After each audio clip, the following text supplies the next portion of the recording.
Good day, everyone. Our topic for today is all about gamification in teaching English. Objectives.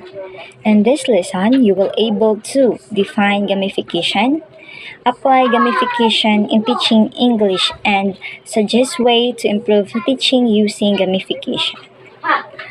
Modern learners are increasingly incorporating gaming elements into their teaching practices due to its intrinsically motivating and engaging environment.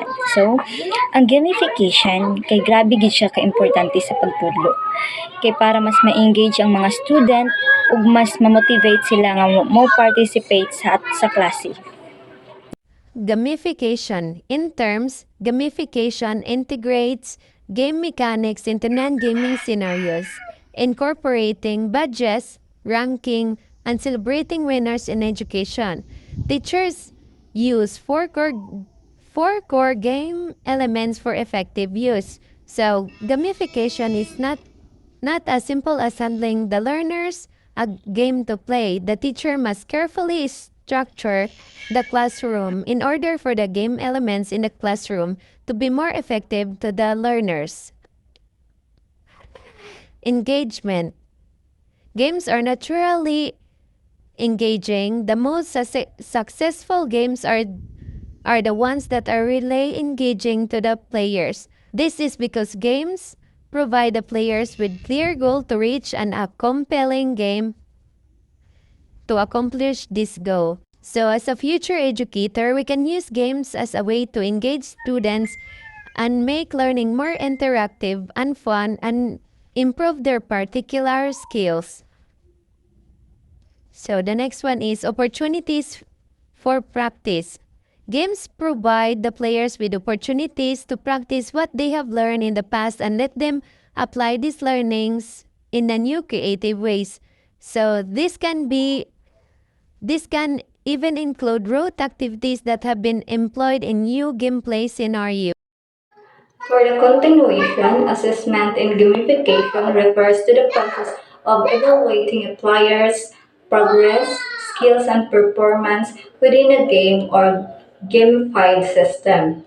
It involves the use of various methods and tools to measure the player's achievements, behaviors, and outcomes. So, assessment in gamification serves several purposes, including the feedback and progress tracking. So it is an assessment provide players with feedback on their performance, helping them understand their strengths and areas for improvements. And it allows player to track their progress and see how their skills develop over time. And the second is motivation and engagement. By providing clear goals and objectives, assessments can increase player motivation and engagement. So players feel a sense of accomplishment when they achieve high scores or unlock new levels, encouraging them to continue playing and improving. So another is the personalized learning. So assessment can be used to tailor the gameplay experience to suit individual players' needs. So by analyzing a player's performance, the game can adapt its difficulty level, content, or challenges to ensure an optional learning experience. And lastly, skill development.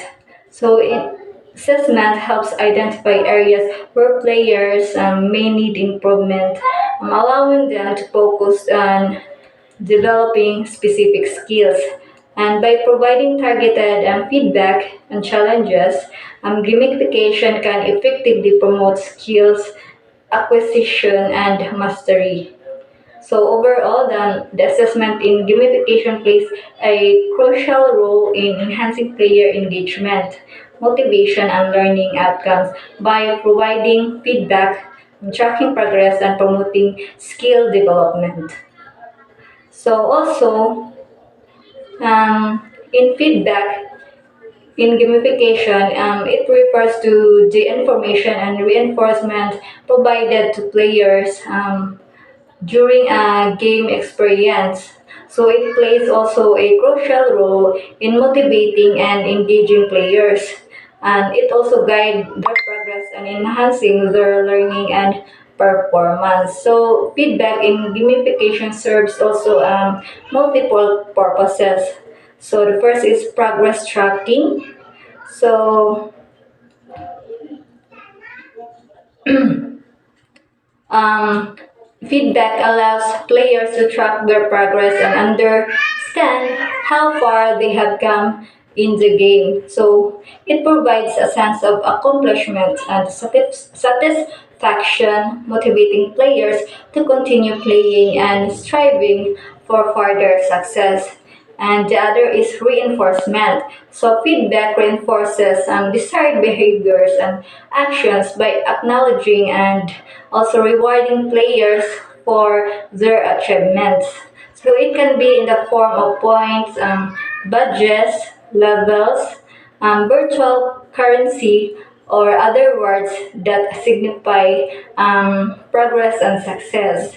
So, in order to be an effective feedback and gamification should follow some key principles. So, first is immediate feedback. So, here, feedback in gamification should be provided in a real time or as close to real time as possible. So, immediate feedback allows players to make connections between their actions and consequences, so facilitating deep learning and skill development. And also, it should have a clear and meaningful feedback. So feedback should be clear and specific, providing players with actionable information.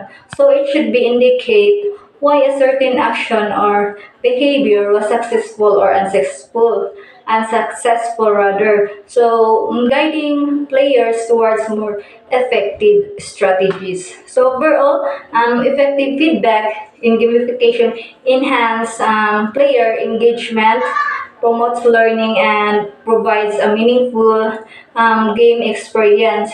So it creates a feedback loop that drives motivation and skill development and a sense of accomplishment among players. My topic is all about survey the learners. So, survey the learners, teachers should identify learners' struggles with gamification strategies, such as adding interactive elements through surveys to improve engagement and identify effective methods.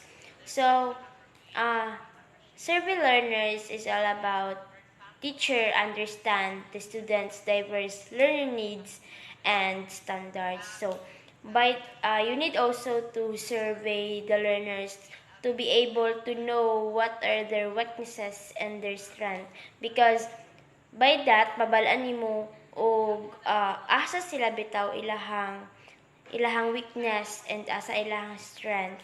So, this information, with this, teacher can tailor the instructional methods and classroom strategies to support each student, because every student has different learning style. So, need na to ma-survey ang ato ang learners para makabalutaw unsa nga strategy ang ato gamiton sa atong lesson, because atong learners is diverse. Dili ato mabalaan og asa sila mas capable, asa sila mas fit. So we need to know their capabilities, the strength of their knowledge, because we need to uh, give strategies to them that will fit in their capabilities.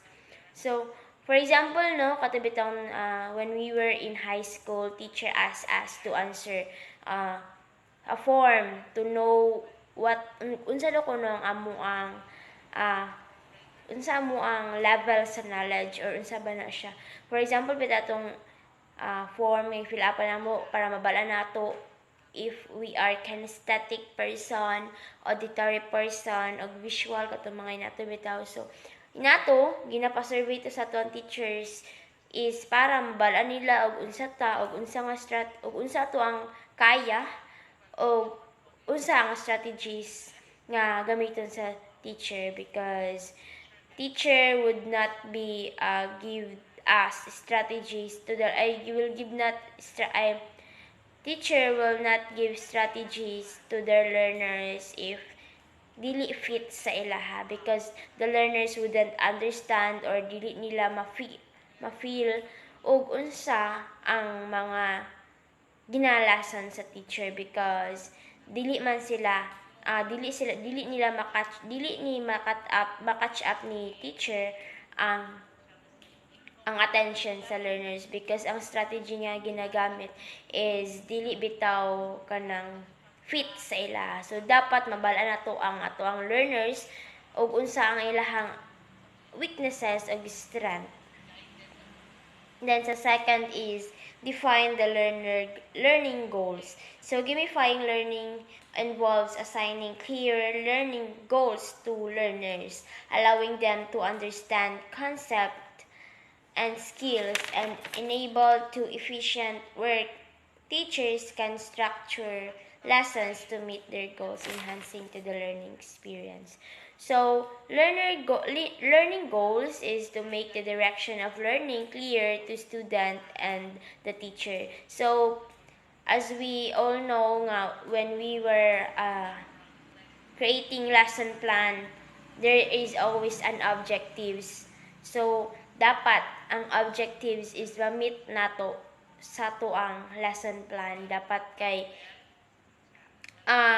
dapat is kanang ma-meet jud siya para makabalo ka og effective teacher ba ka or naay na learn ang imuhang student because ang imuhang goal or ang imuhang lesson plan is organized siya. So, dapat is imuhang lesson plan is structure kay para imuhang flow sa imong lesson or discussion is kanang kuan siya, clarify siya, clear sa imong student. Dapat gid naakay goals sa imong lesson plan para mas makabalo ka if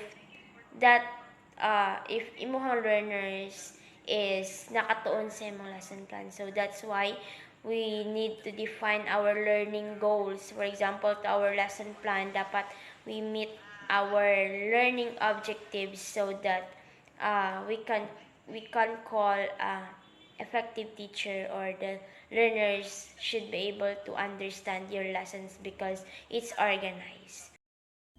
In continuation to the report, we have here number 3, structure the gamified experience. The teacher can incorporate gaming elements into the lessons by adjusting the scoring system using experience points or EXP to track progress and structuring the lesson in stages or levels. Here, as a teacher using gamified, you have to incorporate gaming elements like rules of the game, guidelines, and decision making in the lessons and adjust the scoring system using the XP or experience points. It is the tracker of your progress and it will level up according to your points gain and correspond to the level of difficulties. For example, here is that sa quizzes is if daghan na kag ma-answer nga correct, mag-corresponds to sa imong XP or experience points, and if mapuno na tong bar sa iyang kuan sa iyang ubos nga nag-represent sa imong XP is mo level up to siya and maka-proceed na rin ka sa next level. And nada pa din dito ang lahi nga level of difficulties. And here we have number 4, identify resources. The teacher must identify necessary resources for an activity, allowing learners to work in groups to effectively implement the lesson or project. So as a teacher, we should identify resources that is reliable to the students' activity, and you have to allow students to work together for effective implementation of the lesson. So the last one is number 5. Apply feedback mechanism.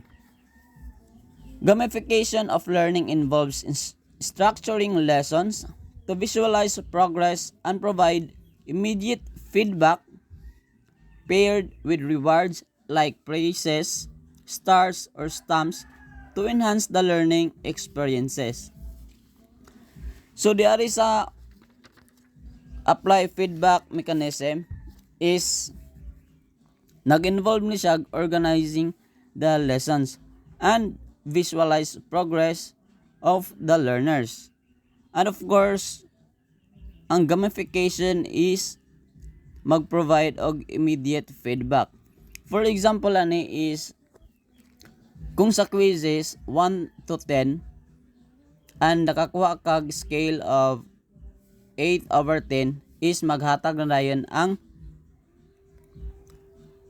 game og correspond points or imuhang nakuha nga score and nag-involve ni siya og rewards like praises, stars, or stamps nga maka-enhance sa learning experience sa bata.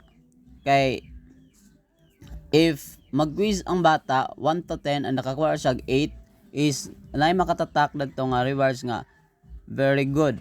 And if dili satisfied ang bata is pwede siya mautro. Mo nang maka-enhance din sa iyang learning experiences. And that would be all our report. Thank you.